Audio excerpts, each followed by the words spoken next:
हाँ जी जनाब, की हाल चाल है ਤੁਹਾਡੇ? Hope you are doing well. तो जी आज की जो वीडियो है वो बहुत इम्पोर्टेंट है। वीडियो का जो टॉपिक है आज का वो इस तरह है कि 5 क्वेश्चन 5 क्वेश्चन जो कि हमें पूछने चाहिए अपने कंसल्टेंट से या फिर इमिग्रेशन लॉयर से। क्योंकि हम जब फाइल करते हैं एप्लीकेशन तो ये सोचते हैं कि क्या हम अपने कंसल्टेंट के थ्रू कराएं, किसी कंसल्टेंट के थ्रू कराएं या फिर खुद कर सकते हैं अपने आप इमिग्रेशन की जो एप्लीकेशन है। तो उसी से रिलेटेड अगर हम इमिग्रेशन लॉयर को या फिर कंसल्टेंट को अगर हायर करते हैं तो हमें क्या 5 क्वेश्चन उनसे पूछने चाहिए, उसी के ऊपर ये टॉपिक है आज का जो वीडियो है। तो चलिए शुरू करते हैं। ये टॉपिक को आगे बढ़ाने से पहले मैं आपको कनाडा गवर्नमेंट क्या कहती है इसके ऊपर, उनकी क्या पॉलिसी है कि हमें क्या करना चाहिए। इमिग्रेशन की जो एप्लीकेशन है वो हमें खुद फाइल करनी चाहिए या फिर किसी कंसल्टेंट या फिर इमिग्रेशन लॉयर के थ्रू जाना चाहिए। तो जी कनाडा गवर्नमेंट की जो पॉलिसी है उसके अंदर उन्होंने ये डिफ़ाइन किया है कि पेड रिप्रेजेंटेटिव वो होते हैं जिन्हें जो कि हम जिनसे सर्विसेज लेते हैं और उनके बदले में हम उसे मनी पे करते हैं और वो हमें उस रिसीट देते हैं उसके अगेंस्ट में। तो वो पेड रिप्रेजेंटेटिव कौन है, इनको 3 कैटेगरी में डिवाइड किया है कनाडा इमिग्रेशन ने। तो वो 3 कैटेगरी क्या है, चलो वो डिस्कस कर लेते हैं। अंदर पहली कैटेगरी ये आती है लॉयर्स और पैरालीगल्स, जो कि मेंबर्स होते हैं लॉ सोसाइटी के। जैसा कि हमारे इंडिया में होता है कि जो लॉयर्स होते हैं वो बार काउंसिल के अंदर रजिस्टर्ड होते हैं। जैसे मैं लॉयर हूँ तो मैं बार काउंसिल के अंदर रजिस्टर्ड था। तो वैसे ही यहाँ पे भी जो लॉयर्स होते हैं और पैरालीगल्स होते हैं वो एक लॉ सोसाइटी जो कनाडा की जो प्रोविंस के अंदर लॉ सोसाइटी होती है, जो भी प्रोविंस के अंदर वो बंदा है लॉयर है या पैरालीगल है, तो वो एक लॉ सोसाइटी के अंदर जो बार काउंसिल जैसा हमारे इंडिया में होता है तो उनके अंदर रजिस्टर्ड होते हैं। तो पहली कैटेगरी है lawyers and paralegal. Second category है नोटरीज, जो कि members of good standing of chambers of notaries du Quebec के होते हैं। ये क्वेबेक जो प्रोविंस है उसके अंदर ये जो लॉ सोसाइटी के अंदर रजिस्टर्ड होते हैं तो उन्हें नोटरीज कहते हैं। तो जी थर्ड कैटेगरी जो आती है वो है members of ICCRC. ICCRC means Immigration Consultation of Canada Regulatory Council. So guys, there are so many consultant, travel agents, advisors of immigration जो कि ये present है, जो कि इंटरनेट के ऊपर और फिजिकली प्रेजेंट है इंडिया के अंदर और ऑल ओवर द वर्ल्ड, जो कि प्रोक्लेम करते हैं that they are the best एंड वो जो इमिग्रेशन सर्विसेज प्रोवाइड करते हैं हर तरीके की सर्विसेज जो भी हो, लेकिन they are the best but they are not the member of any, जो कि मैंने जैसा कि बताया 3 कैटेगरी, वो इनके मेंबर नहीं होते हैं, लॉ सोसाइटी के मेंबर नहीं होते हैं या फिर ICCRC के मेंबर नहीं होते हैं। तो इनसे बचने के लिए हमें क्या 5 क्वेश्चन किसी भी कंसल्टेंट या फिर इमिग्रेशन लॉयर को अगर हम किसी को अप्रोच करते हैं या फिर उनकी सर्विसेज लेने से पहले हमें जो 5 क्वेश्चन उनको पूछने हैं वो 5 क्वेश्चन क्या है उसके ऊपर हम बात कर लेते हैं। तो जी पहला क्वेश्चन जो आपको इमिग्रेशन लॉयर को पूछना है, जाके फर्स्ट आपको उनके पास जाना और उनको बोलना हे मिस्टर लॉयर, क्या आप ऑथराइज हैं या फिर लाइसेंस्ड हैं टू प्रोवाइड सर्विसेज इसके अंदर।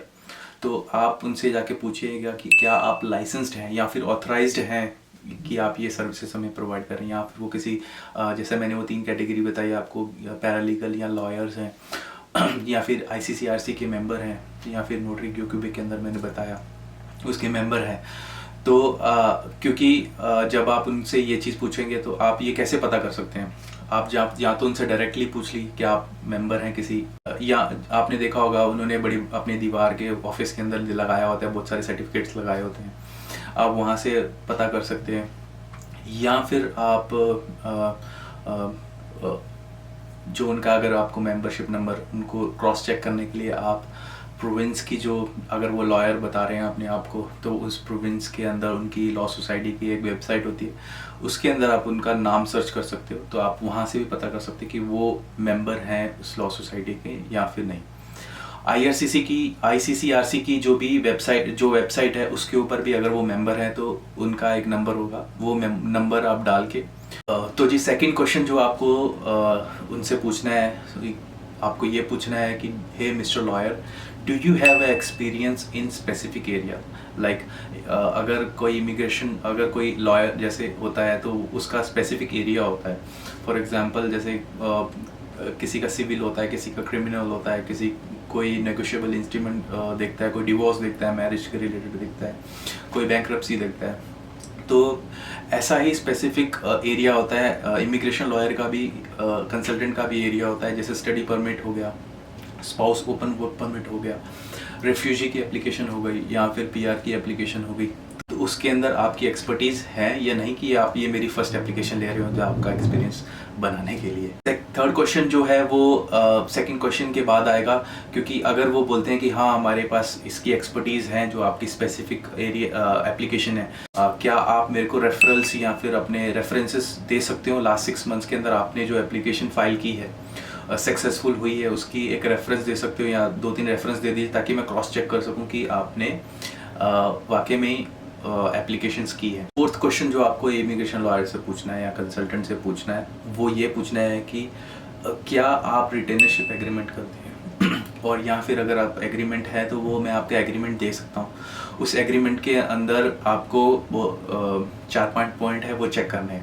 तो जी ये रिटेनरशिप एग्रीमेंट होता है, उसके अंदर आप क्या जो इमिग्रेशन लॉयर है, कंसल्टेंट है, वो क्या सर्विसेज देगा उसके बारे में पूरी बात की होती है। जैसे कि क्या क्या सर्विसेज दी जाएंगी, कौन सी स्टेज पे पैसे पे किए जाएंगे, मनी जो हमको पे करनी है वो कौन सी स्टेज पे करनी है, फाइल करने से पहले इतना %, फाइल करने के बाद इतना %, बाद में अप्रूव होने के बाद इतना %। तो ये स्टेजेस कब कब हमको पैसे पे करने हैं वो उसके अंदर लिखा होगा। In case of any dispute या फिर फाइल रिजेक्ट हो जाती है तो क्या स्टेप्स होंगे वो लिखा होगा। जो रिस्पॉन्सिबिलिटीज़ होती हैं कंसल्टेंट की और आपकी एज अ क्लाइंट क्या क्या रिस्पॉन्सिबिलिटीज़ होंगी वो इसके अंदर मेंशन किया होगा। और वो जो एग्रीमेंट बनेगा उसको आप दोनों साइन करोगे विद डेट, और जो भी इमिग्रेशन की स्टैंप वगैरह लगा के उसको एग्जीक्यूट किया जाएगा वो एग्रीमेंट को। फिफ्थ क्वेश्चन जो आपको अपने इमिग्रेशन लॉयर से पूछना है वो ये है कि आपकी जो पॉलिसी है वो कस्टमर सर्विसेज की वो क्या है, और पोस्ट सबमिशन ऑफ एप्लीकेशन आप क्या क्या सर्विसेज प्रोवाइड करोगे। फॉर एग्जांपल आपने देखा होगा कि एक बार जो फाइल है वो सबमिट हो जाती है और काफ़ी हद तक हमारी जो मनी है उनके पास जा चुकी होती है, फिर उसके बाद फॉलो अप करना उनके साथ में बहुत डिफ़िकल्ट हो जाता है। वो जो है डायरेक्टली आपसे बात नहीं करेंगे, अपने रिसेप्शनिस्ट को बोल देंगे या किसी थर्ड पर्सन जो उनके ऑफिस में होगा, डायरेक्टली पहले तो आपसे बात करेंगे, ऑफिस में बुलाएंगे, चाय पिलाएंगे, सब कुछ आपकी खातिरदारी करेंगे। पर बाद में जैसे ही काफ़ी हद तक पैसा चला जाता है उनके बाद, तो फिर वो एंटरटेन नहीं करते हैं आपको। तो जी सम अप कर लेते हैं 5 क्वेश्चन जो आपको उनसे पूछने हैं। पहला क्वेश्चन, आर यू ऑथराइज्ड और लाइसेंस टू प्रोवाइड सर्विसेज, आपको पूछना है।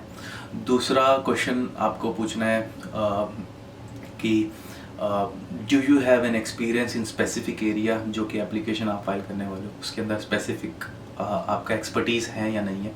इफ़ येस तो थर्ड क्वेश्चन ये आएगा कि क्या आप मेरे को रेफरल्स दे सकते हो या फिर रेफरेंसेस दे सकते हो कोई पास्ट सक्सेसफुल जो आपने फाइल की हो एप्लीकेशन उसकी। फोर्थ क्वेश्चन आपको पूछना है, do you do the retainership agreement, if yes then वो रिटेनरशिप एग्रीमेंट के अंदर आपको पॉइंट जो चेक करने मैंने बताए वो आपको देखने हैं। फिफ्थ क्वेश्चन आपको ये पूछना है कि पोस्ट सबमिशन ऑफ एप्लीकेशन वो क्या क्या सर्विसेज प्रोवाइड करते हैं, कैसे फॉलो अप का स्टेटस जो एप्लीकेशन होता है वो आपको प्रोवाइड करते हैं। तो जी ये थी video regarding 5 question you should ask your consultant or immigration lawyer. But Canada government boldly letter में उन्होंने लिखा हुआ है अपनी वेबसाइट के ऊपर that you do not require to hire a consultant or a lawyer, anybody can do their application of its own. So just thank you so much for watching my videos. If you like the video then leave a comment and like my video. If not like then just leave a comment. ऐसी और भी informative videos मैं बनाता रहूँगा. I hope it helps and I'll see you in the next one. Bye bye.